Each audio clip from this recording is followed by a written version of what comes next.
something, but more entrants, please. Brilliant. Right. And as we found out last night, David Black is the man who's kicking it all off for us. Start it all off. Unbelievable. Now then, as we mentioned at the top of the show tonight, we're celebrating legendary comic Frank Carson's life. Yes, we wanted to dig out some of his funniest moments from a career that began back in the 60s, and were we spoilt for choice. You see me on the telly? Good, you're going to hear the same jokes again.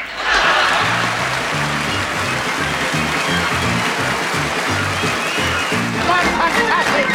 Hi! Was it something I said? When I walked into the supermarket and there was a lady filling the bottom shelves, I said, could you tell me where the baked beans are, please?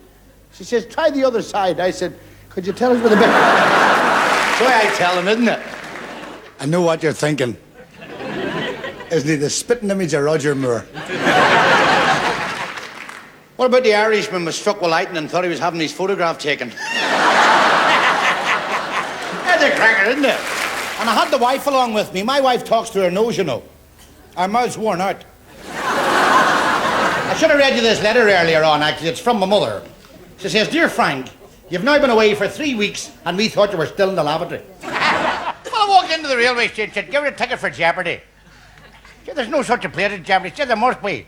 She said in the Belfast Telegraph, 2,000 jobs in Jeopardy. There was an old parish priest beside me. He said, Mr. Carson, are you nervous in an aircraft? I said, I'm very nervous, Reverend Father. He said, have a nice glass of wine. He gave me this lovely glass of wine. Oh, I said, that's beautiful, strong wine, isn't it? He said, yes, the Pope drinks that. I said, no wonder they carry him about in a chair. Well, I entertained that crowd. I do hope I entertained you as well.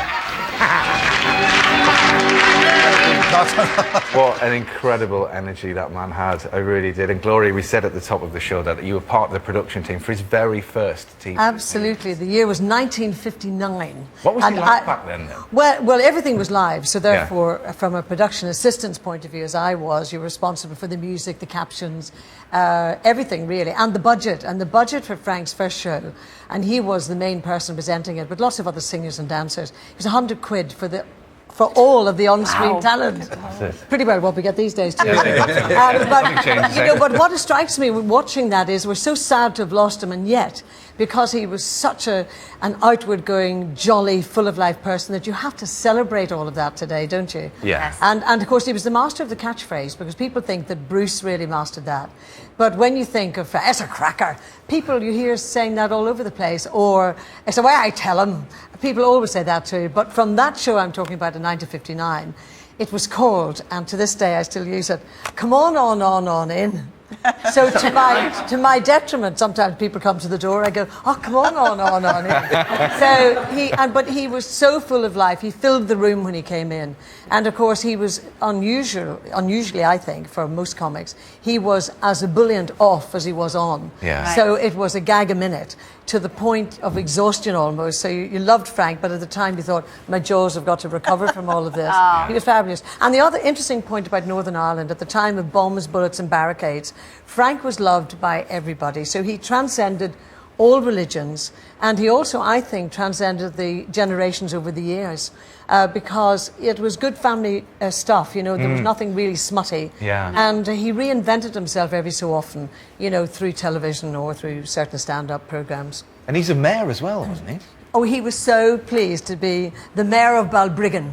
Now, Balbriggan is a very small town outside Dublin, off the motorway, really. Yeah. I think you bypass it these days, actually. And if you ring up, he'd say, hello, it's the mayor of Balbriggan here. You know, what can I do for you? But he was proud of that.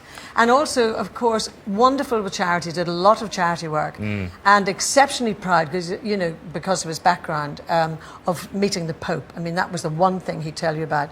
And there's a great story when he went in, because he came out of the audience and he said, you know, he said, the priest counted it. He said, I got 17 minutes, and you know what? Ronald Reagan only got 14. So but he was fabulous. He'd be sadly missed by many people. Yeah, well, earlier on, we asked you at home for your favourite Frank jokes. We've had loads in, but we'll read some at the end of the show, won't we?